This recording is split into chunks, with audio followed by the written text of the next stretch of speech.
बिस्मिल्लाहिर्रहमानिर्रहीम। अस्सलामुअलैकुम नाजरीन, प्रोग्राम है royal guest with MR. Anjum और मैं हूं आपका होस्ट प्रोफेसर मोहम्मद रफ़ीक अंजुम। नाजरीन, आपने देखा मेरे प्रोग्राम में मुख्तलिफ मेहमान आते रहते हैं, लेकिन बाज़ औक़ात ऐसा होता है कि किसी मेहमान के आने पर दिल बहुत ज़्यादा खुश होता है, जी चाहता है कि कहकशाएँ उसके कदमों में निछावर कर दें, बड़ी खुशी महसूस होती है और जी चाहता है किसी चीज़ की कमी ना रह जाए, मेहमान जो आने वाला जो मेहमान है वो खुश होकर जाए। तो कुछ ऐसी ही हालत मेरी आज है, चूँकि मेरे जो मेहमान हैं वो अपनी ज़ात में एक अंजुमन है, उनकी सिफ़ात इस कदर ज़्यादा हैं कि अगर मैं उनका तारुफ़ करने लग जाऊँ तो मुझे 2-3 प्रोग्राम चाहिए, लेकिन चूँकि प्रोग्राम के दौरान ही, गुफ्तगू के दौरान ही आपको मालूम हो जाएगा कि मेरे आज के जो मेहमान हैं वो किस कदर हमाजहत शख्सियत के हामिल हैं। मेरी मुराद जनाब अली अशरफ मुग़ल साहब से है। अली अशरफ मुग़ल साहब इस वक्त चेयरमैन है GDA के, इसके साथ साथ वासा के भी चेयरमैन हैं गुजरावाला के। तो सबसे पहले सर आपकी बहुत शुक्रिया कि आप तशरीफ़ लाए और हमारे इस प्रोग्राम को आपने जो है वो इज़्ज़त बख्शे। आपका बहुत शुक्रिया जी, आपने दावत दी।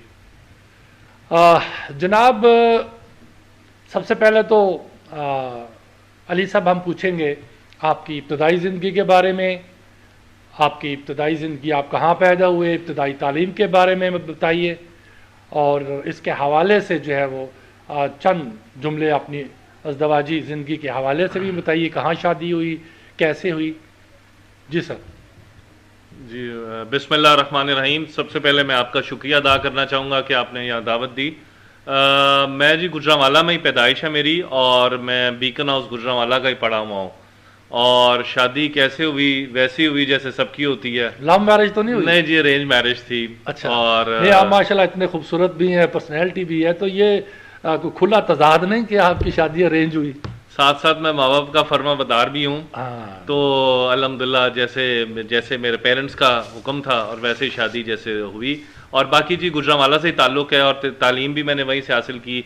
लॉ की डिग्री और बाकी सारी चीज़ें मैं इंग्लैंड चला गया था तब वहाँ से की, और फिर वापस आके कोई 2-3 साल मैंने प्रैक्टिस भी की। लाहौर हाई कोर्ट का मैं मेंबर भी हूँ। बाकी उसके बाद फिर बिज़नेस और पॉलिटिक्स फुल टाइम ज्वाइन कर ली। अच्छा, बिज़नेस आपका किस किस्म का और कैसे आप बिज़नेस में आए?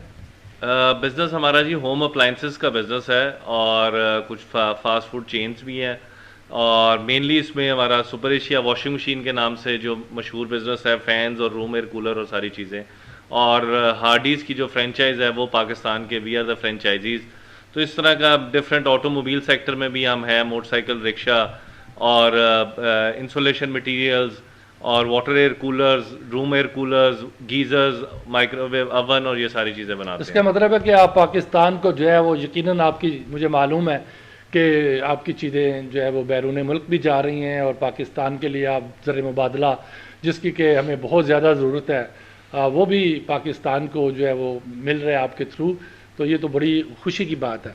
अब हमें बताएं कि जी आप माशाल्लाह एक नौजवान उभरते हुए सियासतदान भी हैं, तो ये सियासत में आप कैसे आए जबकि आप एक बहुत बड़े बिजनेसमैन, बज़ात खुद बिजनेसमैन हैं, तो फिर ये सियासत में आने का जो है वो आपको क्या शौक़ चुराया?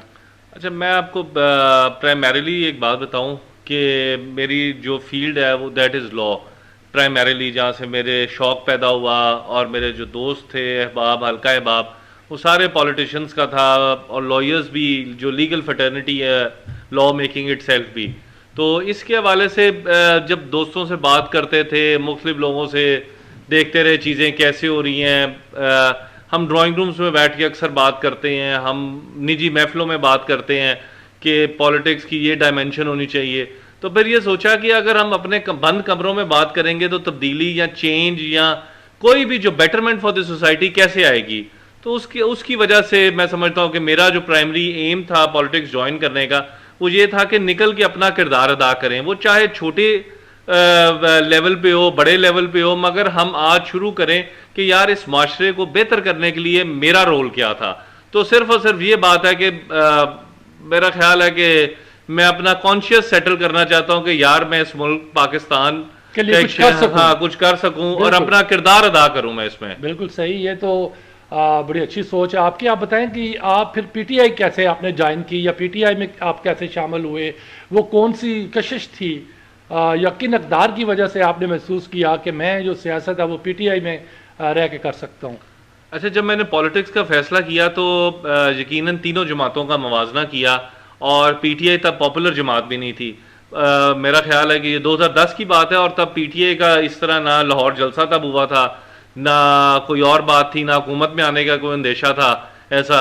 तो मैं समझता था कि तीनों लीडरान का जब मैंने मवाजना किया तो मैं समझता था इमरान खान ही वो शख्स है कि जिसकी पैरवी की जा सकती है, और कम अज़ कम मेरा कॉन्शियस इस बात पर मुतमिन होगा कि मैं जिसके पीछे हूँ वो एक ऐसा लीडर है कि जो इस मुल्क को सही सिमत में चला सकता है। लेकिन अभी आपने देखा कि इमरान खान जिन वादों वईदों की बुनियाद पे इक़्तिदार में आए थे, वो वादे और वईदें जो हैं वो क्या आपके ख्याल में वो पूरे हुए हैं? ख़ास तौर पर आजकल के दौर में जबकि महंगाई ने जो है वो ख़ास तौर पर गरीब तबके की कमर तोड़ के रख दी है, और हर तरफ से जो है वो आवाज़ें बुलंद हो रही हैं कि खुदारा ये महंगाई कम करे, खुदारा ये महंगाई कम करे। तो क्या आप समझते हैं कि जो एक इमरान खान का जो विज़न था, जिस विज़न के तहत आपने उनका साथ दिया, वो अपने उस विज़न के मुताबिक जो है वो इस मुल्क की सही खिदमत कर रहे हैं? मैं सबसे पहले तो आपको बताऊं कि ठीक है, महंगाई का एक फैक्टर पहले से ज़्यादा लोग भी महसूस कर रहे हैं, हो भी रहा है, मगर इसमें महंगाई का जो फैक्टर है इसको इंक्रीज़ करने में मीडिया हाउसेस का भी बहुत बड़ा किरदार है। मैं पिछले 5 दिन से रोज़ हेडलाइन देखता हूं, तो हेडलाइन में पहली जो न्यूज़ है वो यही चल रही है कि आज डॉलर 20 पैसे 20 सेंट महंगा हो गया, 30 सेंट महंगा हो गया। तो ये जो स्पेकुलेशन बेस्ड ऑपोजिशन कि आपको हमेशा से हम पहले दिन से कहते हैं, बल्कि गवर्नमेंट में आने से पहले का कह रहे हैं कि जो मीडिया हाउसेज हैं इनको ये गवर्नमेंट स्पॉन्सर्ड रहे हैं, और ऑपोजिशन चूंकि इनके डीप पॉकेट्स वाली जो बात है वो ये वाली बात है कि आप मीडिया हाउसेज रोज इस बात को मलाइन करते हैं गवर्नमेंट को कि आज इतना हो गया। तो ये सिर्फ और सिर्फ अपना तो शायद छोटा सा इंटरेस्ट वॉच हो इनका हो रहा हो, मगर मुल्क का बहुत बड़ा नुकसान कर रहे हैं। आपका कहने का मकसद ये है कि वो अपनी रेटिंग तो बढ़ा सकते हैं इस तरीके से, लेकिन मुल्क की कोई खिदमत नहीं कर पा मुल्क की खिदमत नहीं कर पा रहे, बल्कि कुछ सियासी जमातों की वो खिदमत कर रहे हैं। और दूसरा ये है कि जो महंगाई के हवाले से स्पेशली आपने बात की है, तो इसमें गवर्नमेंट स्पेसिफिक सब्सिडी देने जा रही है चीनी, आटा और घी पे, जो लोगों की बुनियादी ज़रूरियात हैं।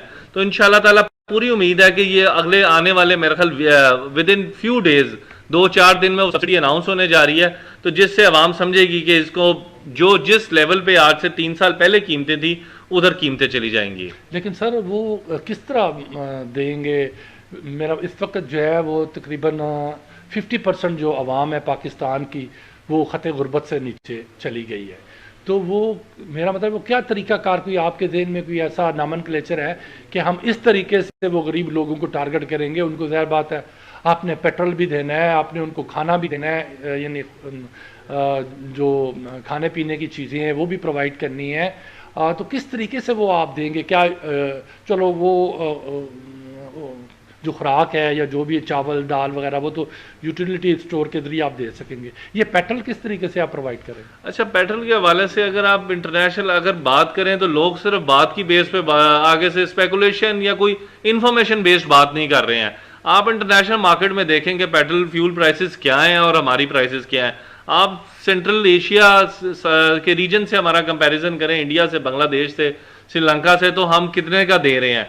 तो इसकी अगर एग्जैक्ट राइटफुल कैलकुलेशन की जाए तो पाकिस्तान में फ्यूल अभी महंगा नहीं, यकीनी तौर पे महंगा हुआ है। लास्ट वीक में 2-3 वीक्स में महंगाई इसमें आई है, प्राइसेस इन्फ्लेट हुई हैं, बढ़ी हैं, मगर इसका सारा दारोमदार हुकूमती लेवल पे नहीं है कि पाकिस्तान की मार्केट ने इसको डिसाइड करना है कि क्या फ्यूल प्राइसेस है। इसका सब लोगों को, जो बाशऊर लोग हैं उनको पता है कि इंटरनेशनल मार्केट के साथ इसकी प्राइसेस वेरी करती हैं, और आजकल जो जितने सेंट पे बैरल चल रहा है फ्यूल का वो इस टाइम हाईएस्ट प्राइस है और दुनिया में हाईएस्ट प्राइस है, सिर्फ पाकिस्तान के लिए मुश्किल नहीं।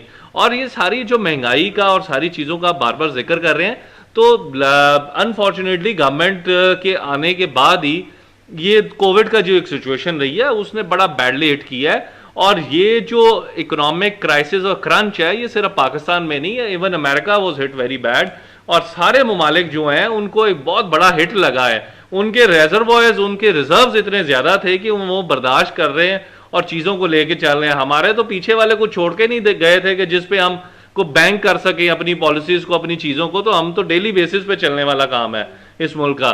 तो इसलिए ये कोविड की सिचुएशन की वजह से आज हम यहाँ खड़े हैं। और इंटरनेशनल इदारे, आप पाकिस्तान की रेटिंग जो इस गवर्नमेंट के टेन्योर में बेहतर हुई है, जो आपने कर्जे वापस किए हैं, टैक्स कलेक्शन आपकी बेहतर हुई है, लोगों का एतमाद इस गवर्नमेंट पे बढ़ा है, जिसकी वजह से टैक्स नेट बहुत बढ़ा है। तो ये सारे मुस्बत इशारे हैं और इस गवर्नमेंट की बहुत बड़ी अचीवमेंट है ये। अच्छा, दूसरा ये बताइए अली साहब कि ये देखिए इमरान खान साहब जब तशरीफ़ लाए हैं, हुकूमत में आए हैं, इक़्तिदार में आए हैं, तो उनकी एक जो जो दीगर अनासर थे, उनमें से एक जो है ना, जो वजूहात थी, उनमें एक ये थी कि जो उनका नारा था एहतसाब का, कि हम एहतसाब करेंगे और बिल्कुल जो है वो सख्ती के साथ हम निपटेंगे सबको, जिसने भी करप्शन की उसको हम जो है वो they will be taken to task. लेकिन क्या वजह है कि हमारे जो एहतसाब अदालतें हैं या एहतसाब का जो शोबा है, हमारा जो नैब है, वो शुरू में तो बड़ा शोर डालता है जी, पकड़े गए, बाद में वो उसको प्रूफ क्यों नहीं कर पाता, और फिर अदालतें जो हैं वो ज़मानत पे ज़मानत दिए जा रहे हैं। शहबाज शरीफ साहब को ज़मानत मिल गई, हमजा शहबाज ज़मानत मिल गई, इस तरीके से मरीम नवाज को मिल गई। तो ये क्या इस तरीके से वो जो एहतसाब का जो नारा था इमरान खान साहब का, कहीं उसको कोई ज़द तो नहीं पड़ रही? अच्छा, सबसे पहले मैं बताऊं कि पीटीआई की गवर्नमेंट में होते हुए अगर कोई शख्स पकड़ा गया है, अच्छा, उसको अगर सजा से वो एक्विट हो रहा है या कन्विक्ट हो रहा है, तो आप ऐसा क्यों समझते हैं कि नैब हमारे अंडर है या अदालतें हमारे अंडर हैं? हम सिर्फ एक केस या एक करप्शन को पकड़ सकते हैं, उनका ट्रायल सारा कोर्ट्स ने करना है, ऑटोनमस एंड इंडिपेंडेंट बॉडीज ने करना है। तो हम तो पहले दिन से ये कह रहे हैं कि नैब इज एन इंडिपेंडेंट बॉडी, हमारा कोई इन्फ्लुएंस नहीं। अगर ये ऐसा टाइम नून लीग की गवर्नमेंट में या पीपल्स पार्टी की गवर्नमेंट में होता, तो ये वाकई सारे लोग अभी तक उनको सजाएं हो चुकी होती, क्योंकि ये इतने इन्फ्लुएंस थे इदारों को, और इन्होंने अपने वो जिस तरह कहते हैं कि घर की लौंडी बनाया हुआ था तमाम इदारों को। तो इसलिए पीटीआई की गवर्नमेंट ने कभी भी ये फोकस नहीं रहा हमारा प्राइमरी कि हमने किसी भी इदारे को इन्फ्लुएंस करना है। अच्छा, आप इससे अगला सवाल इससे ये बनता है कि अगर आपने नहीं किया तो आप क्या ऐसा मैकेनिज्म या अदालतों को बेहतर करने के लिए कर रहे हैं? तो अभी गवर्नमेंट ने आफ्टर 3 years ऑफ हार्डवर्क इन सब क्रिमिनल्स को, इन सब जिन्होंने पैसा इस मुल्क का चोरी किया, उनको पकड़ने के लिए जितने भी इकदाम किए हैं वो अदालतों में जाके छूट गए हैं। तो गवर्नमेंट अब ये करने जा रही है कि ऐसा सिस्टम लेके आ रही है कि 6 महीने के अंदर किसी भी ट्रायल का फैसला हो, तो जल्द वो कानून कौमी असेंबली में पेश किया जाएगा, और उस कानून की वजह से इंशाअल्लाह ताला जितने भी लोग हैं, बेशक वो गुनहगार हैं, बेगुनाह हैं, उनको या तो वो एक्विट होंगे या कन्विक्ट होंगे। अभी इधर से आप पकड़ते हैं, आप कभी किसी जगह चोर पकड़ लें, कुछ पकड़ लें, आप चोर थाने में देते हैं, उस पर एफआईआर भी होती है, ट्रायल भी होता है, वो पता चलता है जी बाहर आ गया। तो जब तक अदालती सिस्टम का रिफॉर्म नहीं होगा तब तक ये मसला हल नहीं होगा, और उसके लिए गवर्नमेंट बिल आ रही है। अनफॉर्चुनेटली इस पे पहले बहुत सारा काम नहीं हो सका। उसकी वजह यह है कि कोई भी ऑपोजिशन पार्टी गवर्नमेंट को इस तरह सपोर्ट करने को तैयार नहीं कि जिसमें रिफॉर्म्स हो सके। आपने ईवीएम मशीन देख लिया, इलेक्ट्रॉनिक वोटिंग मशीन पूरी दुनिया में चली है, पूरी दुनिया में इट्स अ सक्सेसफुल मॉडल। हमारे पाकिस्तान में क्यों नहीं हो रहा जी? ऑपोजिशन नहीं मान रही है। आप किसी मुल्क में जाके बात करें कि आपका आज भी मैनुअल सिस्टम है, खुदा ना खासा बहुत सारी मवाद भी होती हैं हर इलेक्शन पे मगर अनफॉर्चुनेटली हम इससे फिर भी सीख नहीं रहे। तो इसलिए ऑपोजिशन बड़ा एक बैरियर है कि जो ये नहीं चाहता कि ये सिस्टम में बेहतरी आए। तो इस हवाले से इंशाल्लाह एक बिल जल्द पेश किया जा रहा है, और आप देखेंगे कि उस बिल के पास होने के बाद ये जितने लोग फिर रहे हैं, विक्ट्री के निशान बनाते हैं, पूरा अदालती इन्होंने हुक्म पढ़ा नहीं होता, तो इंशाल्लाह ये हुक्म भी पूरा पढ़ेंगे और इन्हें पता चलेगा कि 6 महीने में इंसाफ होता नजर आएगा। ठीक है। अली अशर मुगल साहब, एक और पहलू है जिसकी तरफ जो है वो बाज़ राय कहते हैं कि उसकी तरफ भी ध्यान देना चाहिए कि नैब में जब केसेस चलते हैं तो वो जो उनके पास तो बड़े अच्छे अच्छे वकील होते हैं, जबकि दूसरी तरफ नैब के पास जो वकील है वो इस कदर बेहतर पोजीशन में नहीं होते या उनकी तैयारी बेहतर नहीं होती। तो क्या हुकूमत ने कभी ये भी सोचा है कि जो सही मेगा करप्शन के जो केसेस हैं उसमें वो भी प्राइवेटली जो अच्छे अच्छे जो वकला हैं वो बाहर से ले सके? तो इस तरह की कोई है? अच्छा, केसेस मैं फिर बताऊं, केसेस का कोई इशू नहीं है, ना लीगल डॉक्यूमेंट्स का कोई इशू है। सारा मसला ये है कि हमारा एक सिस्टम जो जुडिशल नहीं, सिस्टम बाज का तो होता है ना कि जो वकला देखने में आया नैब नैब चाहे हो सकता है कि नेक निश्ती के साथ ही वो करता हो, लेकिन उनके जो वकला हैं वो इस कदर वो उनकी जो मैं कहना चाहूँगा तैयारी कह लें या उनकी जो हिकमत अमली है केस लड़ने की, शायद वो इतनी कामयाब नहीं होती।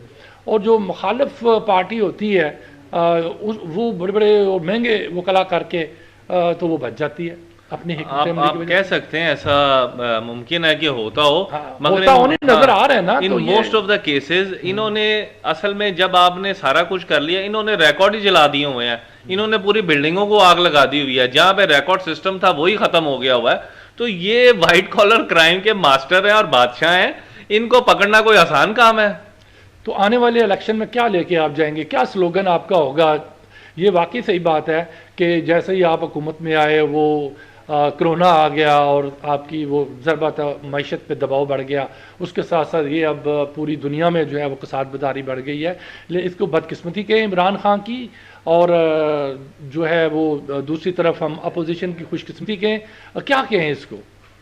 अब मेरा ख्याल है कि जो कोविड का बहरान था वो पूरी दुनिया के लिए था, सिर्फ लेकिन पाकिस्तान के अवाम लिए को नहीं कैसे था। समझाया जाए? मैं वही बताने लगा हूं कि जी, और जी। इसमें पाकिस्तान ने एक एग्जाम्पल सेट की है, और प्राइम मिनिस्टर का जो विजन था स्मार्ट लॉकडाउन का, वो आप इस बात को एक्नॉलेज करें कि पूरी दुनिया ने एक्नॉलेज किया है इस बात को कि इस तरह स्मार्ट लॉकडाउन लगाने चाहिए। और गवर्नमेंट का ये जब ये कर रही थी तो तब ऑपोजिशन कहती थी 10 दिन के लिए बंद कर दें, 20 दिन के लिए बंद कर दें।